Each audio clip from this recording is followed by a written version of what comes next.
So here we are with another episode of The Art of Mindful Medicine, everybody. Thank you so much for watching. This is episode 37, actually. And of course, if you've been watching along for a little while, you know who I am, Dr. Seth Gilson, holistic and biological dentist, certified yoga teacher and speaker. And I have a lovely guest today. Her name is Samara Quintero. And Samara is a licensed marriage and family therapist and certified hypnotherapist. She has a mental health private practice in Florida where she specializes in working with individuals struggling with anxiety, depression, trauma, and relationship issues. Samara's approach is unique in which she infuses traditional talk therapy with mindfulness, sound healing, guided visualizations, and experiential techniques to strengthen the mind-body connection. Some things we're definitely going to get into today. In conjunction with her private practice, she also holds space as a psychedelic integration guide for psychedelic research at Siegel Trials. So, Samara, thank you so much for being here with us today. Appreciate you. Me. Awesome to be here. Yes, and I always like to start things with gratitude. So if you would be so generous to share 3 things that you're grateful for with us today, please. That's such a good one. I think today I am really grateful for family. I am grateful for solar eclipses that happen to be happening right now. And I'm also grateful just for Mother Earth. Right now being in Mexico, it's just really awesome to see the integration with the people and also with the land, and just like that almost like a reverence towards the land. And I'm just like so grateful for everything it provides for us. So those are my 3 things today. Awesome. Thank you very much for that. So I'd like to start with a little bit about you and your past and your history and your path, so to speak. So what was your life like growing up? Do you have any impactful memories that you're willing to share? Just kind of walk us through what it was like to be you. Oh man, that's a big question, huh? That's how I usually start my first sessions in therapy, and everyone's like, oh, they don't know where to start. But just kind of going back, so I am firstborn Colombian American. So my parents are originally from Cali, Colombia, and I was born here in Atlanta, Georgia. So, that experience of being raised almost like in 2 cultures, in the American culture, but then at home in the Colombian culture, I think always played like a very, I would say like pivotal role in who I am and why I am the way that I am. So I grew up mostly in Atlanta. We lived for some time in Colombia, and then coming back to Atlanta was kind of an interesting experience. I had forgotten English and then came back and had to relearn English at maybe like 6, 7 years old. And so that was really interesting. It's kind of like this feeling of being a part of something, but then not always feeling completely a part of it. So it's like my family's Colombian, but I wasn't always like considered fully Colombian because I was raised in the States. And then being raised kind of like in a predominantly Caucasian area, it was like, okay, I'm American, but I'm still like the brown girl in the classroom. So it was like that just, I think, overarching theme that really informed a lot of my life, of that feeling of not belonging, I think, was something that kind of led me into that space of wanting to understand, I think, myself, like what that wound was about. Also led a lot into psychology and like the path that I chose as a healer. Mm-hmm. Yeah, I can imagine the difficulty at such a young age of that duality, right? Yes. And the lack of sense of belonging, maybe. Yes. Yeah. No, it really is interesting. And I think now, I mean, even in the process, I know we're kind of like jumping around right now, but even in my own process, working with plant medicine, I feel like a lot of that has been like decolonizing and reclaiming my ancestral heritage, and feeling really proud to say, like, I'm Colombian, even though I wasn't born there, that I feel deeply connected to the lands and deeply connected to the medicine of my people, of the jungle. And it's been like a really beautiful, what it's felt like is a coming home in a lot of ways. Mm-hmm. Yeah, no, that sounds like quite the journey. I love it. So through all of this, when did the potential of becoming a therapist come into play, and kind of what, I guess, it really inspired you to become a therapist? So, you know, I think like with the whole theme of first generation, a lot of that is like, at least from my experience, like my parents of like, okay, you better do something while you're here because we sacrificed everything for you to be here. So education was something that was pushed really hard at home. And, you know, by nature, I'm like a seeker, a learner, and I just was always interested in continuing school. I didn't start off like, you know, how some people just know what they want to do? Like, that wasn't necessarily my path. I did my undergrad in psychology, and even in my undergrad, I didn't really have like a clear path, but I knew I couldn't just do something with a bachelor's, so I needed to keep going. And then I decided to do my master's in marriage and family therapy. It just seemed interesting. I always kind of just followed my curiosity. That has been like a theme throughout my life as well. Yeah, and so I did my master's, and once I graduated, I actually started working in substance abuse. So at that point in time, it was around, so it was around 2013, and that was when the opioid epidemic was hitting pretty hard. And I don't know if you remember, but South Florida was, I think it still is, like the mecca of rehabs down here. And I just started working in that field. I kind of came upon it. And that's where I really got into trauma work, you know, because what I realized in working in substance abuse was that people were there, and the treatment was almost like treating more of the symptom, like the using. But throughout my time, what I realized is there's a much deeper rooted wound that was there. And a lot of times it wasn't being addressed, you know, so that's where I was like, let me find a way that I can really help people to understand, like, what's the reason they're coping like that, rather than feeling shamed for the behavior, but to really understand, like, why are they looking to use to begin with? And how can we really heal that, like, heal the root cause of it? So then the symptoms will kind of dissipate on their own. Yeah, So, no, yeah, that's great. I mean, you said something at the beginning there that really sticks out to me when it comes to um, seeking within oneself, and even with, especially with others, is to kind of lead with curiosity. Because you, and I think this is probably the majority of people, don't really have a set path when we're young, and we don't know really anything. At least this is my perspective, obviously, that we don't really know anything about the world, or who we are yet, or like what exactly we're going to be or do, or what we can offer the world. And I think one of the keys that a lot of people, probably myself included when I was younger, that is lacking is that curiosity. Instead of just like, okay, I want that, let's just go there, you know? exactly. Yeah, yeah. It's been like a beautiful unfolding, you know, and as I have walked more of my journey, it's kind of exciting to see like what will be the next thing that I can't see yet, you know, and as I walk the path, it just kind of like unfolds. You know, I didn't originally plan on working in substance abuse, but that was so huge in really beginning to focus my work more on, like I said, like the root cause, that trauma of what has been unresolved, and then how can we approach humans with more of a compassionate approach versus that like shaming or very rigid, like all or nothing kind of approach that can exist. Yeah, and what this is kind of leading me, I think, in the direction of my next question, and I have a feeling we have somewhat similar answers for our own paths, but your inspiration to practice more holistically. Mhm. How did that develop? Yeah.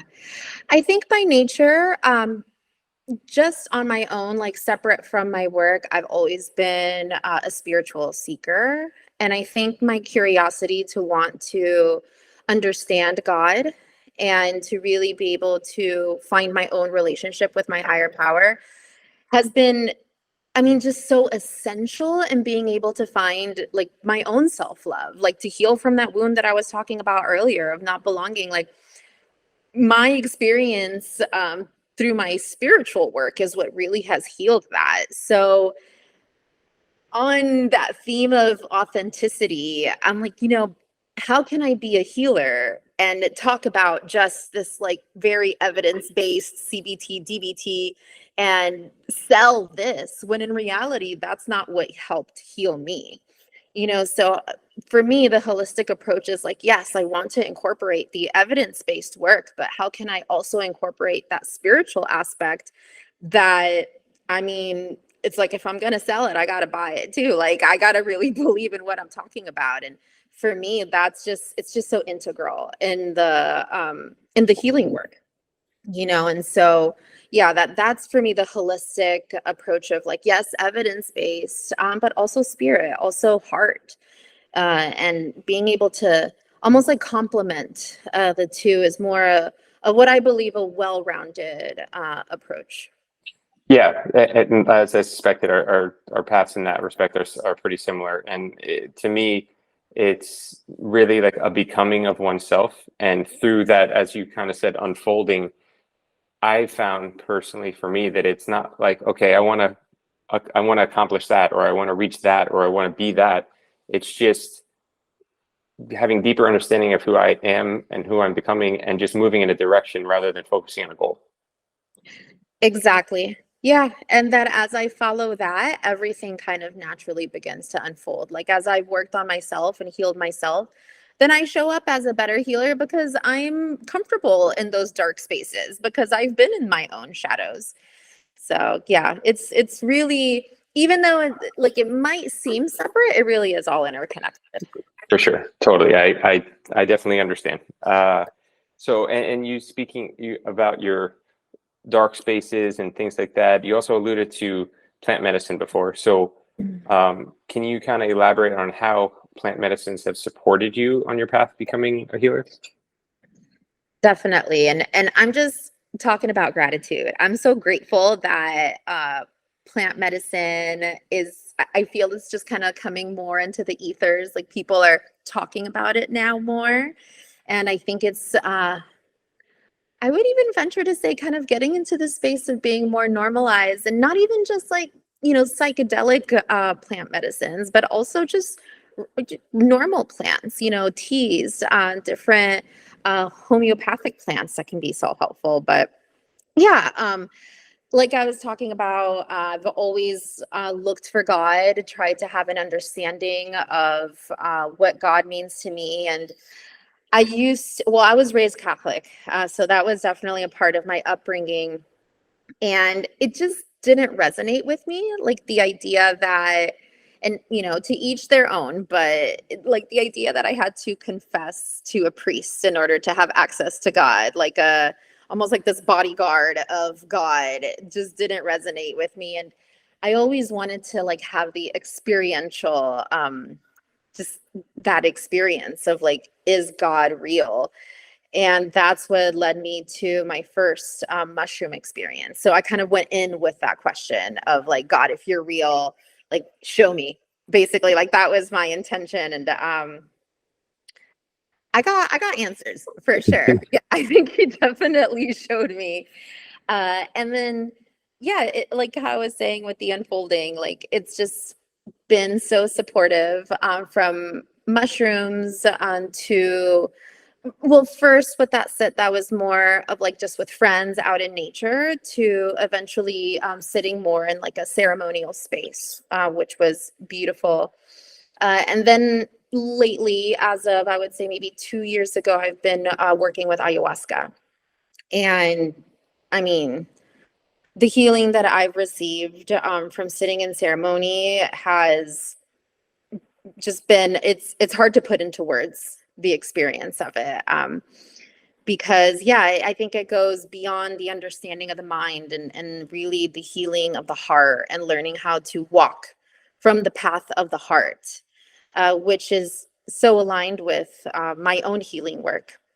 So it's been really beautiful to be supported by the plants, and they help me to find who I am, to love myself, and yeah, then in return be able to kind of shine that light to those that need it. Beautiful. Awesome. Yeah. One thing that stood out to me was that experiential knowledge. And I think that it's hard for some people that haven't had experiences and just have like intellectual knowledge about an issue to kind of bridge the gap between the two, because there is a pretty significant gap. Might not be like a huge gap, but it's a definite gap. Yeah. And it sounds like that was really impactful for you. Oh, totally. Totally. I mean, it's like, it's one thing to talk about riding a bike. It's another thing to ride it. It's like you could talk about eating an avocado, but you're not really going to know what it tastes like till you have the experience of it. It's like the same thing I felt with my spirituality. Like I can understand it intellectually, but it's not until I believe it in the body where I really feel the change, and that's where it's like that a real opening. Mm-hmm. Yeah. So speaking of spirituality, one of the big things that you focus on in life and practice is mindfulness. So my question for you is, what does mindfulness mean to you?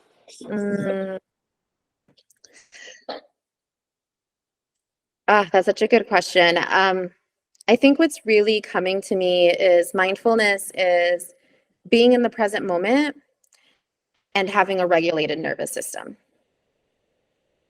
Having nervous system regulation is so important. And I don't think a lot of people, especially in the Western world, realize, first off, what our nervous system, like what part or how our nervous system plays a part in how we feel in the body, but also how dysregulated we are. And if you sit, at least for myself, I used to be so dysregulated and have no idea. And, when I say dysregulated, I'm talking about like that fight or flight kind of feeling, like, okay, I got to cross off the to-do list. I got to get this done. I might be talking to you, but in my head, I'm thinking about what I need to do in 2 hours, and like just not being able to relax. And I grew up in a family that was like that, so I didn't know any different. So, and again, like with the plant medicine through my own journey, I realized that I needed to learn how to slow down and to just like feel okay with just being where I am and like really being able to breathe into that. And then I can become present of what's happening around me. And a lot of that is a part of my work too, as a healer, is teaching people how to slow down and to breathe and to like really allow themselves to almost like give yourself permission to let go and to loosen. And then I can see how bright the sun is shining, or I can see how beautiful my friend's smile is, or how amazing the day is, right? But first, we have to be regulated enough to like open to that, if that makes sense. Yeah, I mean, to me, that a translation that I'm getting from that right now is that it's basically having a deeper sense of self-awareness. Yes. And then through other practices like gratitude, you can appreciate the present moment and whatever it's showing you. Exactly. Yeah. Yeah. And that, to be able to slow down, to become aware of that gratitude, right? Because I think when we're so busy, there is no space for that. Definitely makes sense to me. And ways that you personally practice mindfulness, what are some of the things that you could share with us? I think my morning practice is definitely a big part of that. So I have a pretty stable routine, and that helps me. I'm a Gemini, so left to my own devices, I'm like in the air, I'm flighty. That contributes to like the dysregulation. So I need to feel grounded. And a big part of that is having that morning practice of waking up early. I go to the gym, I come home, and I sit down in front of my altar. And at my altar, whatever comes to me, if I want to sing, if I want to just be in silent gratitude, or just silent meditation, journaling, playing my flutes or playing my sound bowl, just kind of like allowing a space for me and my higher power, however that might manifest. I've also started to incorporate more healing modalities that I learned in the jungle, such as using agua de floria, which is kind of a cleansing water similar to copal smoke or sage smoke, to just kind of cleanse my energetic field. Smoking tobacco is also sacred tobacco from Peru, and kind of transforming my relationship with that plant as well. Tobacco has been so supportive in regulating my nervous system. I think it's gotten such a bad rep, unfortunately, in the Western world. I think a lot of people see it as like this toxic, which, there are reasons for that. I think it's really been colonized and almost distorted. So being able to kind of reconnect with that plant as part of my practice has been super, super healing, so supportive. That's great. And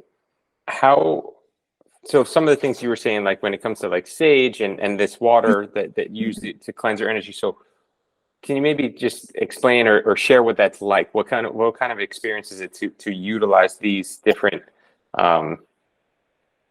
aspects of nature to kind of cleanse yourself? Mm-hmm.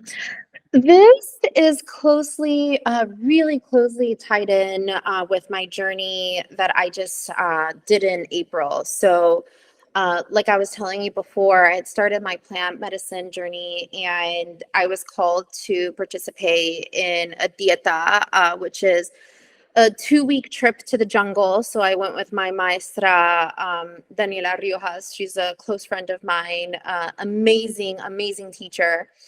I took the leap to go to Peru with her and participate in this dieta. So basically, the premise of it is that you go for these 2 weeks and you participate in ayahuasca ceremony, but you also do something called dieta, which is communing with a specific plant. So they have different plants called master plants that they work with, plants and trees. And the dieta basically is drinking a tea of a specific plant in order to begin to resonate with the vibration of that plant. So for example, I was sitting with Boinsana. So that plant is the heart opener. She's called La Sirenita de los Ríos, which is the mermaid of the river. So it's like this beautiful pink, very feminine plant that she grows around the river, and just such a sweet energy. Sitting with that plant for 2 weeks, you're not talking to anyone. It's just like you and Madre Tierra, like you and the jungle, you and Mother Earth, and just you and the plants.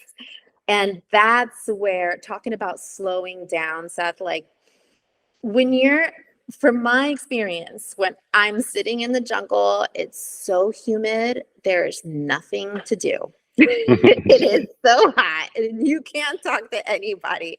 And you're in just this experience of really being left with no choice but to look within yourself and to build this relationship with the earth.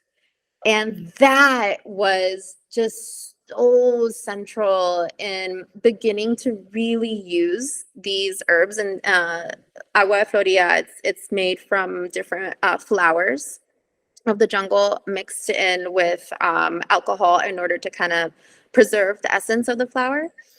And just every day sitting with it, using it on my body, smoking the tobacco, drinking the boinsana. And that's what it's just like sitting with a friend. You begin to know each other. You just begin to get to know each other. And it's just, again, like how we were talking about, I'm using words right now, but the experience of it in the body is so hard. It's like taking a picture of a full moon. It Mhm. just it doesn't hit the same unless you actually see it, Yeah. physically go and have the experience. And so, yeah, so then I came back, and that resonance of the jungle it's just like in my like auric realm. It's in my heart now. And so I use these plants, building this relationship to kind of keep that friendship going. Mhm. And I come to them with reverence, and then they help me to just stay in alignment with my heart. No, that's beautiful. And I think even if people don't fully understand from the words, they can see it in your smile and in like the kind of the way you present it, how peaceful and happy that it kind of comes through you. So, Oh, I love to hear that. Thank you. of course. So, um, now to kind of how you've learned to share this with the world, so to speak. Mhm. Uh, I'd like to start off by asking kind of what the difference between a holistic mental health therapist and just a traditional talk mental health therapist would be. Mhm, mhm. Yeah, so from my experience, talk therapy, it can be very, very beneficial, especially if you've never done any form of therapeutic work. Um, Traditionally, a lot of the talk therapy can be, if we can almost like think about it like a pool. You're swimming, and maybe like you're at the stairs, like maybe holding on to like the little silver bar, like maybe you're in like 2 feet of water. It's like right there on the surface. You might be doing a couple of worksheets on like getting to know your cognitive thinking. So I think it's a lot about understanding, which is essential. Holistic therapy is when we start going more into maybe like the 4 feet, 5 feet. Maybe we're going in where your feet can't touch the water anymore, and we're just kind of treading right there. So it's a lot deeper, right? So I use guided visualization, hypnotherapy, which is basically just guided visualization with intention. So I use those interventions in order to drop in deeper into the body, right? Hmm. So, for example, we might not just be understanding your anxiety and like what are the thoughts that are anxious? How can I reframe those thoughts? But we're really getting into, okay, when did I first have this experience of anxiety in my body? How old was I? What did I start to believe about myself back then? And through specific interventions, being able to kind of go back there and then begin to rewire it in the subconscious. Hmm. So it's like rewiring it deeper in the body, which is where all of our beliefs are. So a lot of people, what I've noticed is they become frustrated in therapy because they understand, like, okay, I know I do what I do for a reason, but I haven't been able to change it.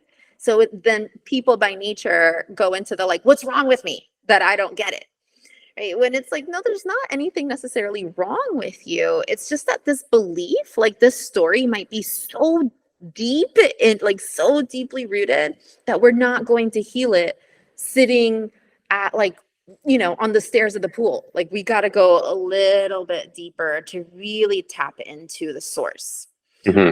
So that's where the holistic part is, not just understanding, but also diving into the body, going deeper into the belief system that's in the heart, aligning both of those. So not only do I know, but I also believe. So I can know I'm worthy, and I believe I'm worthy in my body. And Hmm. that's where it's like you really source that sense of inner power. Hmm. Yeah, that I, I I can understand that, and this makes a little bit more sense to me. One of the questions I wanted to ask you about is something that you put in your website as a soul-centered therapist. Mhm. Mhm. So, and I think what you're talking about is kind of what that means. So, can you maybe just elaborate on that a little bit more? Yeah, that's totally what that means. That we're something beautiful. I was just in ceremony about a week ago. I think it was like a week ago. They were talking about, in Spanish, it's called El Camino Rojo del Corazón, the red path of the heart, right? And so when I'm talking about soul-centered therapy, we're walking the red path of the heart. That it's not just about, like I was saying, like, what do I know? Because I think everyone, and I'm generalizing here, but most people that I've come in contact with will say like, oh, I know I'm worth more. I know I deserve more, right? But the problem is that my heart doesn't believe that, right? So the soul-centered work is really dropping into that space, right? Of walking from that path of like, how can I really begin to believe those words deep down in my body where it resonates like in every like cell of my being, right? And then from that place, it's like, oh, like, okay, this is what I meant when I'm saying like I'm worthy. This is what it feels like, the experience of it. Mm-hmm. That's the soul work. Yeah, no, that I can relate. So before we get into some of the tools, and I know you mentioned hypnotherapy as one of these tools that you use to kind of, the way I've thought about it and the way I've learned about it is about really connecting with your own spirit. Mm-hmm. Mm-hmm. And one of the things that I think people, and myself included, have and would maybe continue to get confused by is the difference between hypnotherapy and hypnosis. Mm-hmm. So could you maybe kind of distinguish those two, and then maybe even talk a little bit more about how you use hypnotherapy? Yes. Yeah, I think along the lines of like how I was saying tobacco's got like a bad rep, I think hypnotherapy has a bad rep as well. Like when I think about that movie, uh what was it, like Get Out? They incorporated like some hypno work into it. Oh, I don't know. Yeah, have you seen that one? You got to watch it. But it's like, oh no, like hypnotherapy, like I'm gonna lose my mind and someone's gonna be controlling me, and that's not what it is at all. I think traditionally when we think about the history of hypnosis, it has been more of like a someone talking to you. So it's like someone reading a script. For example, if you want to do smoking cessation, you go in for a session and they're talking to you the whole time and you're under a deep state of trance, of relaxation. Right. And so the goal of that is as I'm talking to you, that those suggestions kind of go deeper into the subconscious because you're in that relaxed state. And this is hypnosis. That's just hypnosis. Okay. Yeah. So hypnosis, it's like you're laying there and you're listening to a script. Hypnotherapy is more of a collaborative experience in the sense that you are in the hypnotic state, like you are relaxed, but I'm asking you questions as you're in that relaxed state. Right. Mm-hmm. So we go into the induction, which is like going down the stairs into that relaxed place. And then I'm basically asking you questions that I would ask you in regular talk therapy.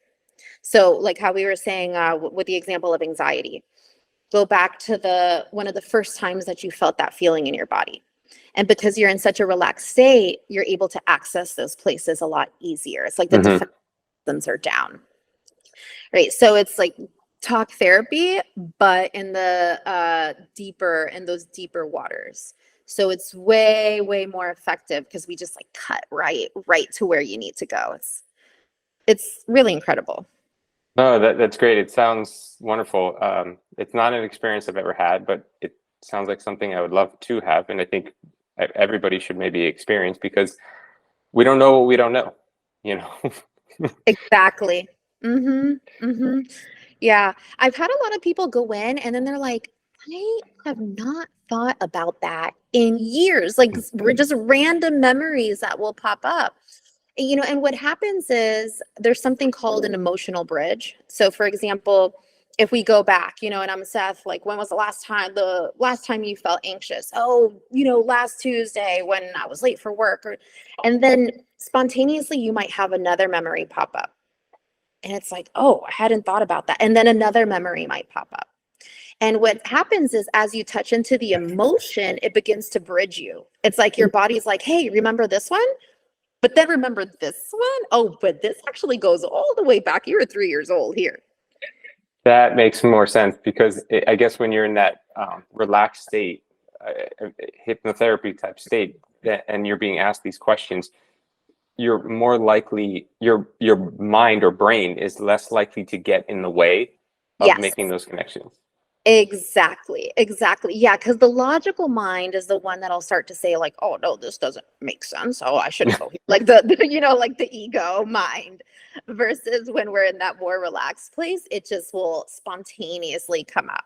And the more that you do it, the more that you learn to trust it. Like with any relationship, So it's like the more that you engage in the process, the less questioning, like the less ego, and the more you're like, "Okay, this is what needs to show up," and we just go with it. Oh, that sounds great. Sounds beautiful. So hypnotherapy sounds like an amazing tool. And you mentioned something else, guided imagery, sound healing, obviously mindfulness. Like, what are some of these techniques look like? Like, what's guided imagery? What is sound healing? So guided imagery, basically it's along the lines of hypnotherapy, but in the sense that we're creating a picture in your mind.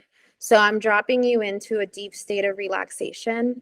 And for example, something that I do, a tool that I use is finding a safe place. So with the whole imagery, we go to a safe space and you begin to visualize it. What do you see?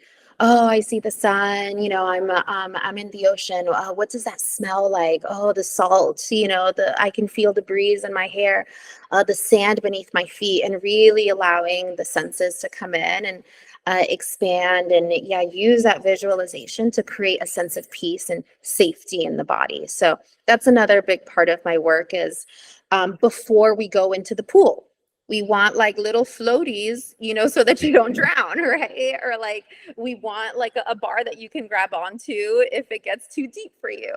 Right? So that's where guided imagery really helps to create that safety. So it's like finding a safe place.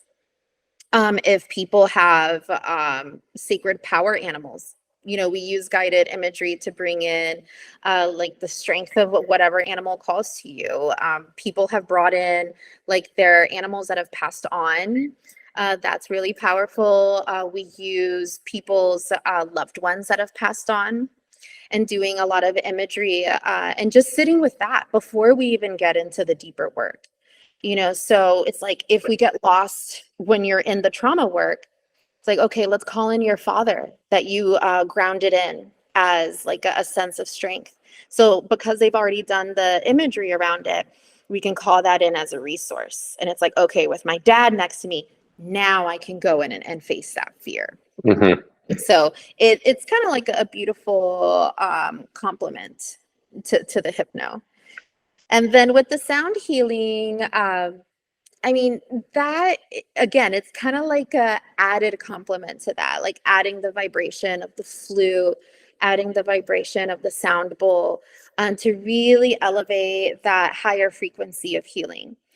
So after we do that deep work, it's like let's bathe in some like beautiful divine energy, right? And like what it does is kind of amplify the healing even more. Right. So they're all just kind of like supportive tools for the trauma work. Mm-hmm. No, that's great. That definitely makes sense with the energy. I mean, we are all energy, right? And then if you can kind of create a sort of frequency to help as you said, regulate the nervous system, it just kind of helps you. I feel like that would just help continue that energetic state. Exactly. Yeah. Yeah. They're just really supportive tools to like help to amplify the healing energy. Mm-hmm. So we're talking about energy now.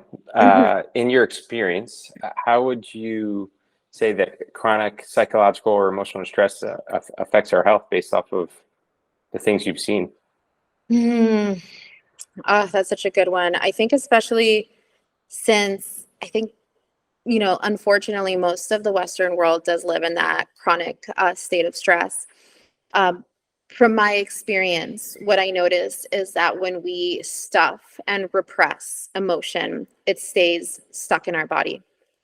unexpressed anger, unexpressed fear, unexpressed resentment. It will literally cause dis-ease, Mm-hmm. physical ailment in the body. And a lot of my clients will come in with a psychosomatic symptom, where they're experiencing maybe insomnia, really heavy like stomach pains, cramping in the neck and the shoulders. And we'll go into hypno and ask the body, it's like, if your shoulders could talk right now, what do they want to say? Oh, I'm so heavy with this weight of, this stress I've been carrying around. Well, if the stress could talk, what does it want to say? Right. Oh, I need rest. Right. And so then that kind of, again, like building that mind body connection, right. Of like, okay, how is my body talking to me right now? Mm-hmm. And really getting to know, like, what is this stress? Stress is like such a overarching word, and I think it's overused. It's like stress to you might be different stress to me. Definitely. Right? And some people might say like, oh, I'm stressed, but like, what is that exactly? Right. And like, how can I begin to really lean into it and build a relationship, get to know what is my stress? What is it trying to let me know? Mm-hmm. If a dashboard light comes on my car, it's letting me know something. I need to pull over and tune something up. The same thing with stress, right? Yeah, no, it kind of makes me think that a lot of it comes from fear of the unknown or anxiety, because a lot of stress, from my point of view, isn't so much about what's actually happening in the moment, even though obviously stress can happen in the moment, but all of the different potential futures. Exactly. It's my relationship. It's like, what's the reaction and the relationship that I'm having with this experience? Mm-hmm. And what's the story that I'm telling myself about this experience? Right? Because it's like the experience is the experience, but how am I perceiving it? What story am I telling myself? How am I coping with it? For sure. That's where the stress comes in. Yeah, and I guess this is, this is why mindfulness is such a powerful practice, because especially for me, it's helped me realize that I'm in this moment, and yes, I'm in a particular situation, and this could go this way, and this way, but none of that's happening right now. So why don't I just be right here, and then just see what happens, and just be prepared for whatever future unfolds for me. Yeah. Okay, but with that, it's like, all right, why am I trying to create all these possible outcomes? Mm-hmm. Oh, I'm just trying to keep myself safe by trying to control the world, right? So really what it is just a coping tool. I'm Mm-hmm. just trying to create safety for myself. So when we can look at it like from that compassionate view of like, okay, me trying to create all the possible outcomes in my head is just a way of trying to somehow control the environment so I can prepare for anything possible. So then I feel secure, right? So then that comes back to the nervous system regulation. How can I source a feeling of internal safety and internal security in a world that is so uncertain? So then I'm not needing the world to be a certain way so I can feel okay. But I feel okay, so then I let go of needing to control the world. Right. And that ties it all back into that like sourcing, breathing, slowing down, grounding. Well, that sounds like a huge, like a big perspective shift, which Mm, is one of the things that I've come to understand quite a bit more in the past, I'd say 6 months. It mm. is just taking a step back and being in the moment and saying, okay, that's one way, but hey, over here is another way. Yes. Like, how did that work out? Yes. And that's the mindfulness that I can observe the way that I'm seeing it is just one possibility. Right. And can I just observe it rather than be attached to that as the only way? Yes, the lack of attachment to an outcome or to an emotion or to a situation or to whatever. Yeah, it may sound really difficult to people, but it is a very profound perspective shift I've found. Yeah. I mean, these are like deep spiritual teachings, and that's where it's all interconnected. You can't separate them. These are spiritual teachings that they've been talking about from the beginning of time. This concept of letting go of attachment, this concept of sourcing, the sense of like, I think Jesus himself said it, right? The kingdom of God is within you, right? It's the path of the heart. It's like, how can I really look within myself, right? And then let go and surrender, let go and surrender. And then I forget that. I get caught up in my stuff and then come back to my practice. That is the practice, right? That is the practice. That is the practice. Yeah. And so there are tools that can help us. They're allies, like how I was talking about with the plants. They're just allies. They're just friends that help us, right? The same with like a mindfulness practice. It's just a tool, right? Same with the spiritual seeking, right? They're just like tools that can help us remember those things on the path. Exactly. And there's so many tools that, I think you have to find what works for you. And Exactly. people are like, well, what's the best tool? And to me, my answer would be the best tool is whatever tool you'll use in a healthy way. Exactly. Whatever resonates with you. I mean, how beautiful is it that we're in a world where there's so many options, especially now that we have so much access to things that maybe like generations ago, they had no way of knowing about half of the stuff we know about now. For sure. It's like, it's almost like taking it easy, like letting go of the pressure of it and like find what fits. It's like if hypno sounds interesting, follow your heart's calling. If something else is calling your heart, like just follow that, see where it takes you. And that's where we can kind of be in like the I think it's like the funness, like the joy of the journey. It gets playful. Yeah, that's the word. Exactly. Yeah. Exactly. Yeah. So what all this kind of just a few more questions, and to me a lot of this comes back to, or if not all of it, is self-love. So this is a very dense topic and probably not that easy to define, but I'm going to ask you anyway. So what, in your view, is self-love? What does that look like? That is a dense one. That's a big one. Like I was saying at the beginning of my journey of that like feeling of not belonging, through my process, what I recognized was that was the illusion of separation that I was living in. And through my process, what I realized was when I hold myself separate, that's where I'm in a lack of self-love, when I feel less than, right? So a lot of the work of loving myself has been learning how to take care of myself, right? And to really be able to do it from a place of just like compassion and again, like knowing that I deserve that, right? So self-love, taking care of myself, being there for myself, taking the time to slow down and ask myself, like, what am I feeling right now? What do I need right now? Right? And then advocating for myself, right? So speaking up for myself. How do I keep myself safe? How do I protect myself in the world? Right? It's also been a practice of who am I? Right? And beginning to understand that, right? And that's where a lot of my spiritual journey has really come in to like, oh, this is who I am. I am, when I'm like deeply embodying the highest parts of myself, I'm deep in that vibration of love and then being able to express from that place. Right? Oh, who am I? Oh, like connecting to my ancestral lineage. Oh, this was the healing of my people. And it's like, oh, I remember this, and like understanding that it's so many layers. It's like a beautiful flower. And it's just all the little petals of how what self-love means, and it all kind of forms into this like beautiful flower in the heart.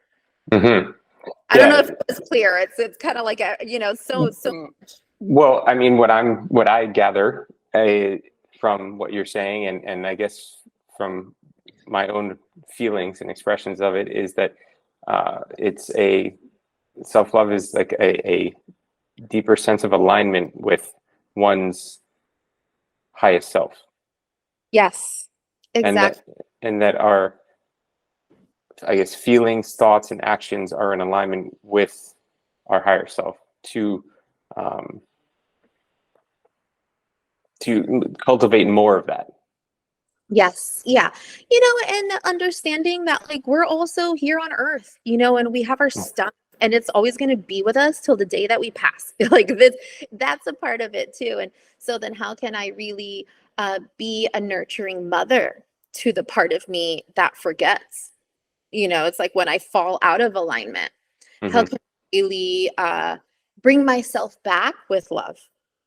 And that was a big one for me because I used to be very hard on myself. Oh, I have to, like, that perfectionist that, like, it's if I have the knowledge, I have to be 100% there all the time, in the Buddha enlightenment. It's like, no, that's not what it's about. It's a dance. It's like we try to be there, but sometimes we forget. It's just like, okay, just bring yourself back, girl. It's easy, like just kind of give myself a hug and, remember this is what happens when you fall off. Like, let's just kind of come back to it. Yeah, for sure. Awesome. Thank you for sharing that. That's, I know it's a lot of things that you do for yourself. And I think for me, I find benefit in observing, hearing, listening, and sharing with others how they experience life and kind of go through life. And hearing you say, as a therapist, it's like you fall off the wagon too, just like we all do. It's just getting back on. And does that time frame shorten between from when you get back on as time goes on? Exactly. Yeah, but it's like let's normalize falling off the wagon, not as a way of excusing it, but to knowing that that's a part of the process. Yeah. Right? Like I'm not sitting here like I'm not going to say like, "Oh, I'm, enlightened and on this like level 10 all the time." Like, no, I have my days too. I'm human. And I'm like we're all walking each other home. It's like just because I might be guiding you in this session doesn't mean that I don't have my own stuff too. Right. And I think just kind of more of that like side by side we walk together versus this like I think that kind of like ego based, like I'm up here and you're down here kind of. In terms of authenticity, that doesn't resonate with me. Yeah, totally. I completely understand. So coming towards the end, and thank you again. So this has been really nice. So it's not easy for a lot of people to come to the realization that he or she may actually need therapy. So what are some of the initial steps that people can take? And what are some of the maybe subconscious patterns or signs of someone who should consider using a mental health therapist? Oh, that's such a great question. And,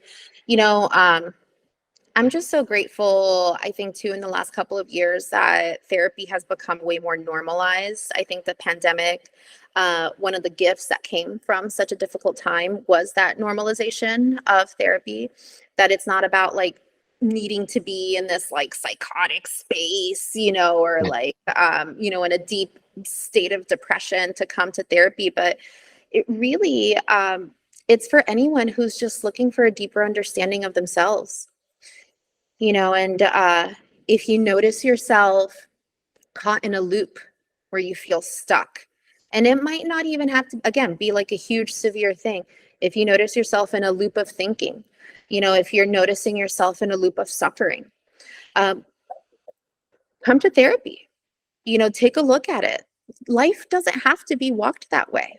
Life can be peaceful and you can feel safe in your body. And there's so much beauty in the world. It's like, why not heal yourself so that you can have that experience while you're here? Right. And it's like, whatever it is that you need to clean up, like, let's clean it. Right.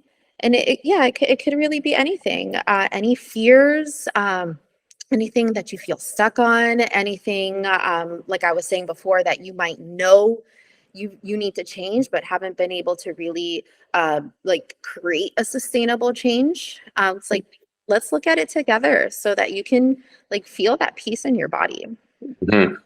Great, thank you. I think that's really, really helpful for people. So I'd like to give something actionable for those that might need it. And I feel like a lot of people in general, but especially these days, there's a lot of crazy things going on in the world. So Is there a specific exercise, something relatively short, maybe even just a breathing technique that you can share with people watching and listening that someone or anyone can utilize to reduce stress? Yeah, definitely. So do you want to like practice it together right now, or do you want me to just talk about it? It depends how much time you got. I don't know Well, what it is. we could do, there's a technique that's coming to me right now. It's called the box breathing technique. Mm-hmm. This is real quick and easy. All it is 6 seconds in, and then holding, or I'm sorry, 4 seconds in, holding, and then 6 seconds out. So the exhale is always a little bit longer than the inhale. Mm-hmm. So we can do 3 breaths together. Sure. And the purpose of this is to just create a little opening for nervous system regulation. So a little bit of what we were talking about earlier, that when we take an exhale that's longer than our inhale, it's sending that automatic message to our nervous system that we are safe, right? And we're kind of using the breath to open onto that safety. Okay. Mm-hmm. But so if you feel open to it, just allowing your eyes to close, I'll close mine with you. Sure. Just bringing yourself here to this moment, feeling where you are in your home, feeling the temperature of the room, noticing the weight of your body. We're just going to start by taking a nice deep inhale all the way up, filling the lungs like balloons, holding it at the top, holding it there. And nice long exhale, letting go of any stress, any worries, feeling a wave of relaxation from your head to your toes. Good. Taking another nice deep breath in, filling the lungs as much as you can, picturing them like balloons, holding it at the top, holding it there. And letting it go. Nice long exhale. Feeling that wave of relaxation just washing over the body right now. Letting yourself become fully present of exactly where you are. Giving yourself permission to let go. And one more nice deep breath in, all the way up, filling the lungs, all the way up, holding that there as much as you can, taking in another sip, hold it, and letting go. Nice long exhale, feeling your muscles just completely letting go, any tension in the body, just releasing that right now. Just bringing attention to your heart, to the body, opening to that sensation of gratitude. Just breathing that in.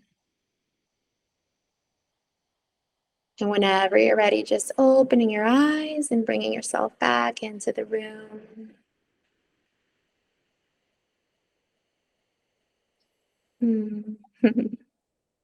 Thank you. Of course, so as you can see, that's just like a quick 3 minutes, but just, notice the difference, right? In just 3 breaths. For sure. And if for anybody listening and watching, if you didn't, I highly recommend you just rewind and do that. So, how does your practice currently work? Are you using telemedicine? Is it in person? Do you doing both? How can people kind of work with Yes. you? So I am doing both right now. I'm kind of hybrid. I am mainly teletherapy. So if you're in the state of Florida, anywhere in the state of Florida, we can work together. And then if you are in the Fort Lauderdale area or even in the Miami area, you can come see me in person. I am in my private practice in person on Wednesday, so Wednesday afternoons. So if you'd like to work together, just book a consultation call. We can talk a little bit about what you'd like to work on, and then, yeah, see which option would be the best fit. Great. That's wonderful. So my last question for you, and I always like to end with this question. If this were the last time that you ever had to share your thoughts, and you could only share 3 things that people could start implementing into their lives immediately to improve their health, what would they be? Oh, wow. 3 things that people can do right now to implement. I think starting a gratitude practice, starting a morning practice, and really allowing yourself to love the people around you. So if mom, dad, siblings, friends, it's like take advantage of the people that you have while you have them, and tell them that you love them. It's like you show up with that high vibration and just be aware of like the gift that is returned back to you when we're able to just kind of take that risk and say, I love you. Or if you feel the call to give a hug, give the hug. It's like, do it there in the moment, because that person might not be there tomorrow, so that would be a big one for me. Awesome. Thank you so much. That I love those. Okay. So we did a little recap of your business and what you do. Do you have any other like resources or courses or projects or things that you're offering or you have out there for people? Yes.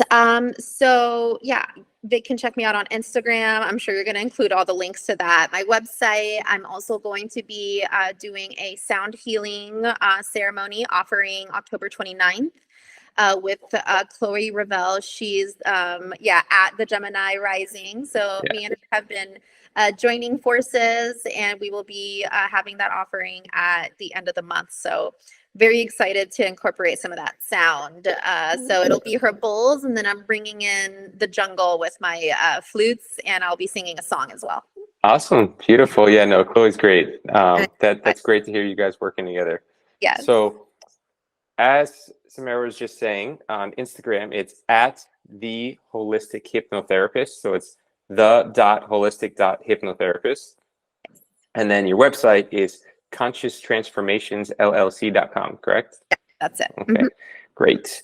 Any other outlets, or is that the main ones? Those are my 2 main ones. Yeah. Okay, awesome. So everybody, thank you so much for watching this episode. Really appreciate you guys. It's really special for me to get to have these conversations, and the fact that you guys display interest in it is really, really meaningful. So as always, I welcome your comments, feedbacks, and suggestions. Click all the like and subscribe buttons and share this episode with people, because we always, everybody, you don't know what other people are necessarily going through, and we're not always open to sharing these things. So I think this is an important episode for people to watch, even if they don't necessarily realize it. And you can see all past and future episodes on YouTube channel, Spotify, Apple Podcasts, and you can always check out my website, www.mindful.doctor. And I always like to end with a quote. So this one is from Mahatma Gandhi. And once he said, your beliefs become your thoughts become your words become your actions become your habits become your values, and your values become your destiny. Oh, that's a good one. I love that. Yeah, he was a wise guy. So yeah, he was on yeah, he was definitely onto something. So all right, Samara, thank you. Everybody, thank you so much. Absolutely. Have a beautiful rest of the day, everybody.